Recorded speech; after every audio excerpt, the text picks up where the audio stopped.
Good morning. This is episode 100, which means I've been doing daily vlogs for 100 days, which is kind of cool. Still got another 265 to go before I take a day off, but it's all right. I'm about to head off to work and bust into some racks and stuff and try to get those things rewired and buttoned up today so I can be done with that little part of the tour prep. But I wanted to go over a couple things real quick and answer a question. I had another gear question from Lep Mix G, and wanted to know why we have triggers on hi-hats and why we use traditional mic setup. First off, we actually do use a traditional mic setup. The only live mics on the entire stage are the vocal mics, the overheads, hi-hat mics, and Rick has a talkback mic that only goes to... So we have two talkback mics. There's a talkback mic that Rick has that goes to our monitor engineer, and there's also a talkback mic on stage left. Sometimes you'll see it has a big red foam knob. We call it the red knob mic. That the guys on stage can use to talk to Ted if they need to during the show, to address any ear issues or whatever. Or Ted's our monitor guy. And so that's it. Everything else is direct. All the guitars are direct. They have Palmers on them. The bass is all direct. It's all multiple channels, of course, but it's all direct. The hi-hat setup that Rick has, if you guys remember looking at any of the video tours, so he's got 4 sets of hi-hats on his kit, and then a ride and pair of crashes. So there is obviously a pair of overheads for the crashes. There's a ride mic, which is in figure 8, and it's actually pointed between the ride and then the last pair of hi-hats. The other hats, there's the far left hat has a mic on it. And then, sorry, just had breakfast.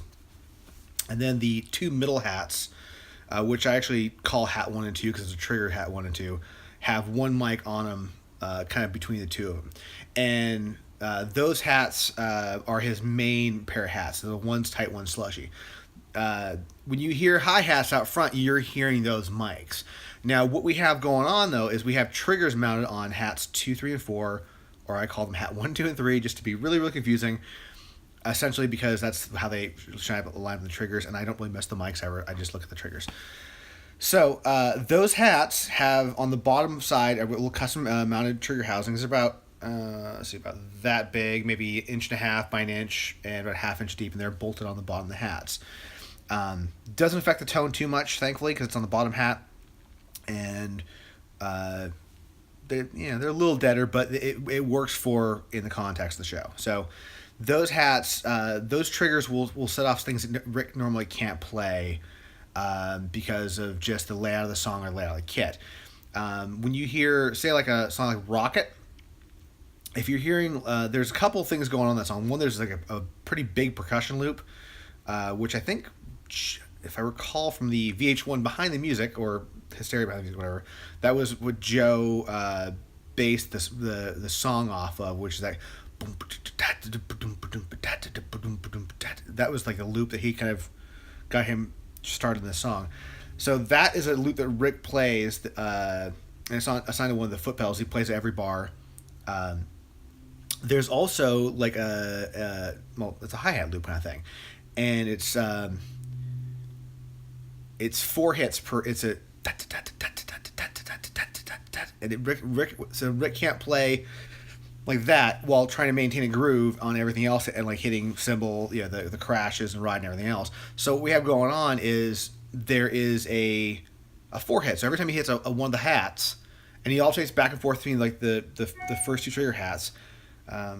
Sorry, emails going through. I didn't turn off the sound like Peter. So he'll hit like one, he'll hit one, but it'll go so he can go back and forth between the 2 hats and get that groove going on, and that's a loop. Other songs will have like a tambourine loop or a tambourine hit on top of the hi-hats.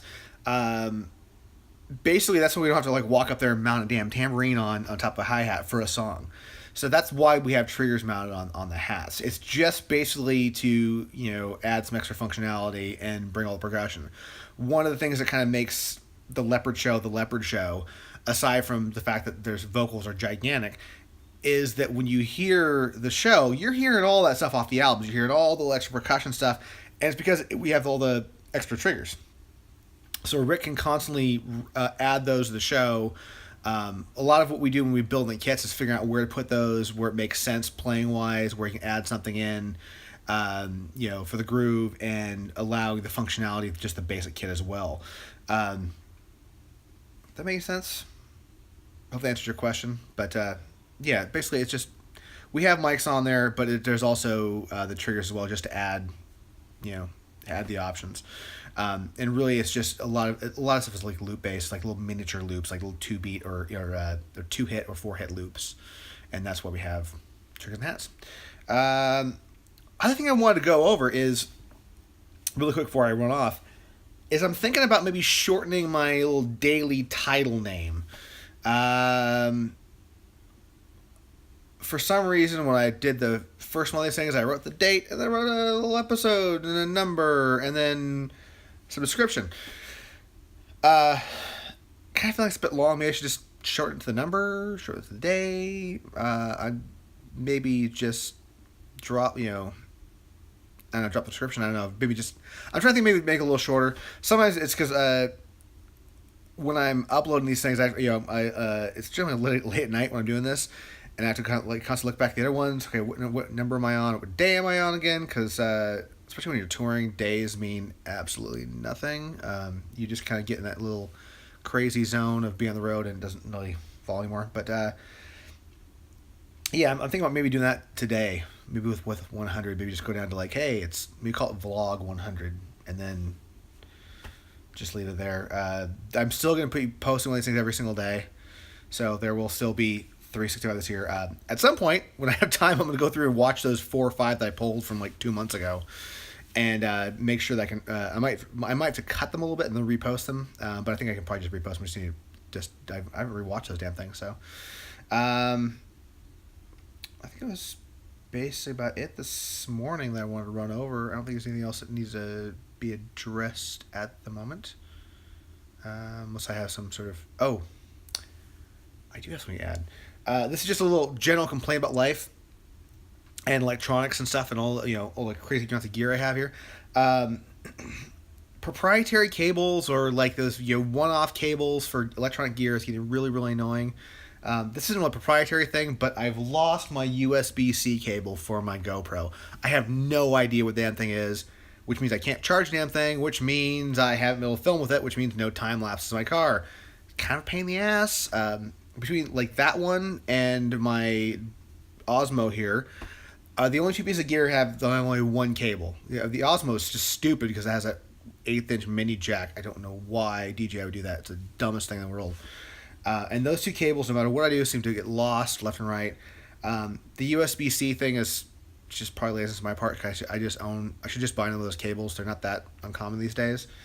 But I don't have anything else that uses that jack yet. I'm not buying a new MacBook anytime soon. I have no need for a new MacBook anytime soon, and that's the only piece of gear I can see if we use a USB-C with. So I don't know. I'm just sorry. A momentary rant on my cable issues. Hopefully, I will come across it. I tore my whole house apart a couple days ago when I was rebuilding this damn thing, and I don't think I kicked it anywhere, but I haven't seen it since. So hopefully, I will have that soon, because I would like to be able to film some time lapses in my car. It's kind of a nice little way to break up the old videos. All right, now I'm on 9 minutes already, and it's not even noon yet, so I'm gonna cut this off here.